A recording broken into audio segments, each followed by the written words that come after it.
the season of witchcraft, the tree is missing some of its heads, which, spoilers, is actually a big deal.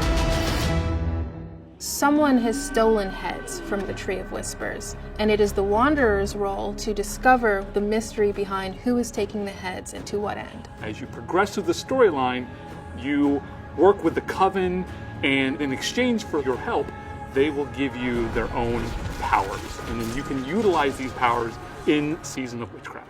If you're not familiar, the Tree of Whispers is this ancient tree with heads. You can come and ask for favors from the tree itself, but it will ask for something in return. Notoriously, no one has been able to get out of their deal with the Tree of Whispers, until now.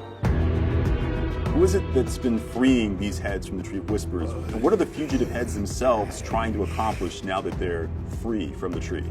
And these stolen heads are scattered all around Sanctuary, causing chaos and spreading strange rot, taking over the bodies of the living. Head rotten are what happens when a head from the Tree of Whispers attempts to graft itself onto an already living creature to reclaim that life. They retain some of the tree's power. Brambles and roots grow along the inside of these creatures, bursting out and causing them to essentially have a head detach. And they don't mind sacrificing their living victims in their pursuit to live again. During the course of the season of witchcraft, you're going to work with different witches to help solve the mystery of the missing heads. The witches of Hawazar are a coven of witches and chose to serve the Tree of Whispers in exchange for its power. At this point, hatred is spreading all throughout Sanctuary, and for the first time, it's managed to launch an attack at the Tree of Whispers. And though the tree is still standing, it's definitely worse for wear. And the witches that are bound to the tree have to set things right. Investigate, hunt down these heads, and through gathering strength in their witch powers to deal with the encroaching threat, they will be able to uncover what the mystery is. In exchange for your help, the witches are offering you their witch powers. And this season, you're going to be able to tap into 3 major categories of witchcraft power. Una has eldritch powers, which are tied to the cycle of life and death. Eldritch powers are the witch's form of dealing damage directly to enemies in the form of fire damage, burning damage, shadow damage. Galena has power over psyche, which is illusion and seeing the unseen. Powers of the mind, will, and soul, and they're the ones that protect you in battle.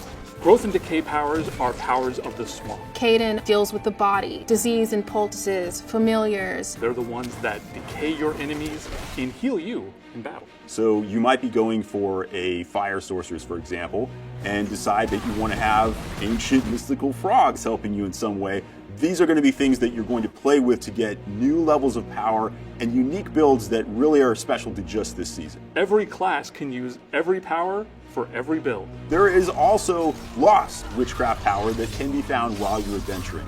This is a special witchcraft power that exists outside the purview of traditional witchcraft powers.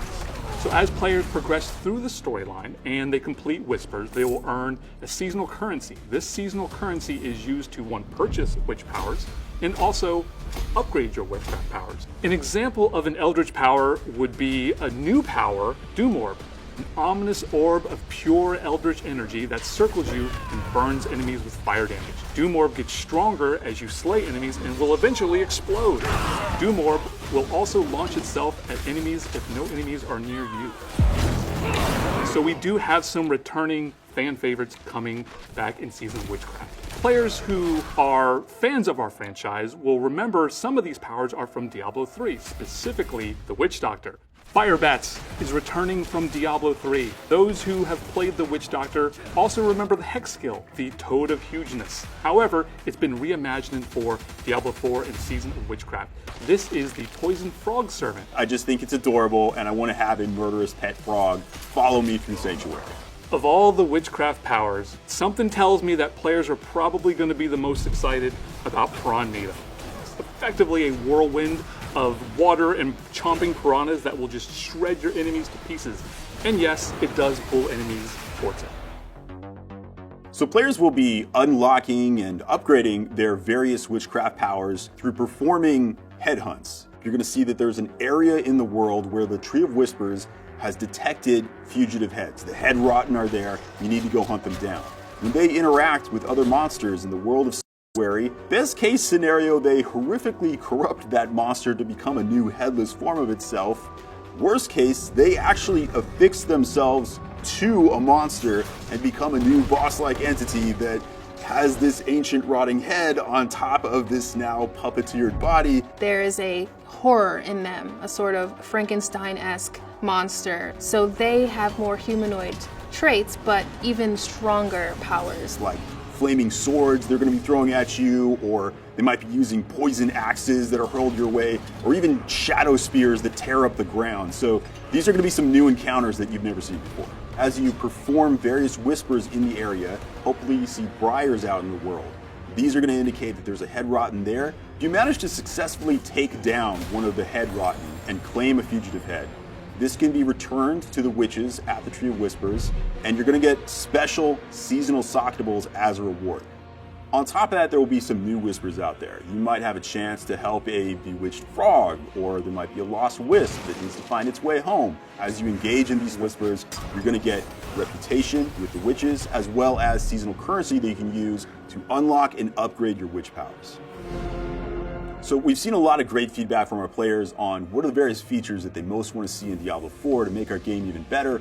One that's come up quite a few times is an armory. When you save a build in the armory, it's going to take a snapshot of everything currently on your character. Skill tree, paragon boards, your glyphs on those boards, and all of your gear. Players will be able to access the armory UI from any major city. You're going to be able to pursue multiple different builds on one class at the same time.